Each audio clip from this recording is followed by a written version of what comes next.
Nag-react si Auntie Claire at mag-ano lang ako, no? Rejoinder lang. Pumalag siya na tinawag kong political prisoner. Bakit ko po tinawag na political prisoner? And it's a democracy, no? Malaya naman tayo mag-discuss, okay? I have faith in our justice system. Abogado ko, so whether yan ay Supreme Court, CA, Court of Tax Appeals, yan po ay Sandigan Bayan, yan po ay mga piskalya under the DOJ. Ako'y naniniwala sa system of justice natin. It's not perfect.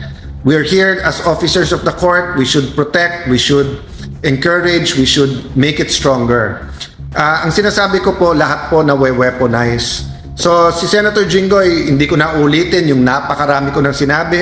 Siya na magsasabi sa inyo, sabi niya sa tamang panahon, ilalabas niya yung ebidensya. Na yun nga na kung sumama siya sa kabilang side o sa administrasyon, hindi na dapat siya nakulong. O si Senator Marcoleta, nagkakaisa naman po tayong lahat siguro, karamihan sa atin, karamihan ng lawyers na paano naging plunder yung donation sa eleksyon. Nung isang araw, kinikwento ko nga sa mga kaibigan ko, talagang, alam mo, hindi kami nagkakausap ni Mike Defensor. Nagkita kami sa hearing, pero taon din, hindi kami, minsan to common friends, kamusta kayo, ganyan, pero hindi kami nagkakausap, no? Madalas kami magkausap nung speaker pa ako, and then yung last, hanggang 2022, after that, you know, busy siya, busy ako, may kanya-kanyang mga gawain, lugar. But sabi ko nga, nung kinulong siya, bakit plunder din yung sa kanya? Let me explain that to you guys. So for example, may kandidato, wala pang campaign period. Iikot sa buong Pilipinas. 1 million kayo na nag-donate ng 50 pesos para yung sa pangmerienda niya, pamasahe, etc. So plunder ba yon? Tapos lahat na nagbigay ng 50 pesos, plunder yon. So di ba meron din po tumakbo, palugaw. Okay po yung lugaw. Kasi nakakatulong na yon, tapos maganda yung symbolism, tapos ambag-ambag. So kung yung kandidato na yon hindi pa nag-file, pero nagpalugaw sa bawat lugar natin, tapos umabot ng 50 million. So lahat ng nagpalugaw, plunder na yon. So makikita nyo po, iba pa yung kay Senator Marcoleta, iba pa yung kay Mike Defensor. Paano naging plunder yung kay Mike Defensor? Whether he gave 1 peso or 20 million pesos, di ba? So kung kinasuhan nyo siya ng direct or indirect bribery, pero bailable kasi yun eh. Diba? Tapos, makikita nyo naman po, bilangin nyo yung kinakasuhan sa administrasyon versus sa opposition. Napanood ko ng isang araw, nagagalit na naman ang NBI director kasi dun daw sa fake news. Kung tinignan lang daw ng mabuti yung pangalan doon sa sinasabing mansion sa Amerika, sana hindi na nagkaganito. And I agree with him na kung magfa-fact check, hindi mangyayari. Pero ang problema kay Director Matibag, hindi niya ginagawa yung sinasabi niya. Diba? What he preaches, he doesn't act on. Why? Bilangin nyo nga lahat ng press release, lahat ng pinagsasabi niya about the SEA Games, hindi daw liquidated o nakita niya. Iba't ibang ahensya, fully liquidated. Yung amounts na binibigay niya, pa iba-iba. Tapos mali-mali naman pala. Tapos si ganito involved, bakit ganito, bakit ganyan. Kung nag-imbestiga ng tahimik at nag-fact check, hindi mali-mali, di ba? Tapos ganun din, na-admonish siya dito ni Senator, ng aming presiding officer, Senator Escudero, umuo siya. Sabi niya, yes sir, I understand. So ibig sabihin, hindi siya bawal mag-imbestiga, pero wag kang announce kasi it's considered intimidating yung mga judges, apektado yung impeachment court. O anong ginawa niya? Sunod-sunod pa rin yung announcement, hindi ko isa-isin. But yun, Ate Claire, ang panuurin at tignan mo.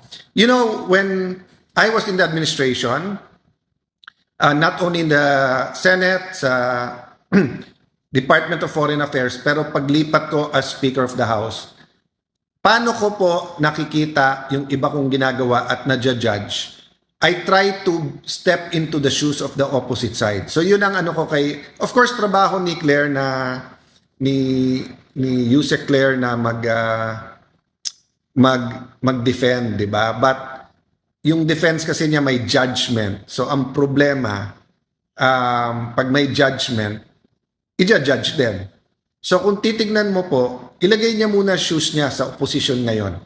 O subukan mo, Ate Claire, i-criticize mo ng matindi yung administrasyon, tignan natin mangyayari sa'yo. Di ba? So kami, we're just making it light, pero hindi po madali ang buhay ng isang opposition, isang nasa opposition ngayon. Mabigat po, yung mabigat lang makita namin mga kasamahan namin na panay non-bailable yung kinaso. Makita po namin mga kasamahan namin na kung hindi sila mismo mga nakapaligid sa kanila ay pressure. So having said all of that, I won't focus on that kasi kung nandito po si Senator Bato, kung nandito po si Senator Marcoleta, kung nandito po si Senator Jinggoy, ang pag-uusapan namin sa zona at kontrasona, saan ba tayo nagkakaisa? For example, taas ng presyo ng bilihin. Kailangan talaga magkaisa at hanapan ng solusyon yon. Yung mga nakakakuha ng ayuda, good for you. Pero mas maraming hindi nakakakuha. So ang question, lalo dun sa may small businesses, may kalenderya, may barberya, nakabili ka ng motor, so ginagamit mo yung motor sa negosyo. Pati mga restaurant, hindi lang mga kandilerya, no? Hindi lang mga pagupitan o parlor na maliliit, no? Maraming mga negosyo ngayon nahihirapan at walang pantawid na puhunan, di ba? So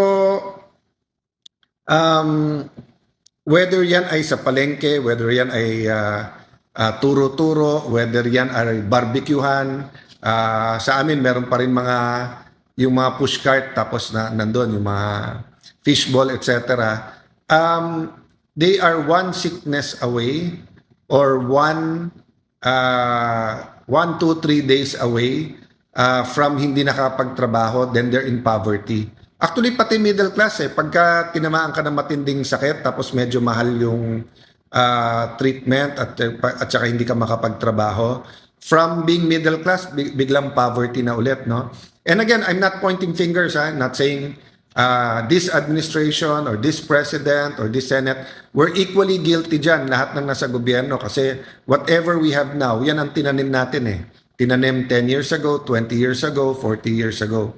So bago lang ako umuwi, I want to remind everyone, faith moves mountains, so huwag kayong mawawalan ng pag-asa. Number 2, prayers matter. A community, the body of Christ praying together matters. Yung mga nasa ibang religion, pagsasama-sama at pagdadasal.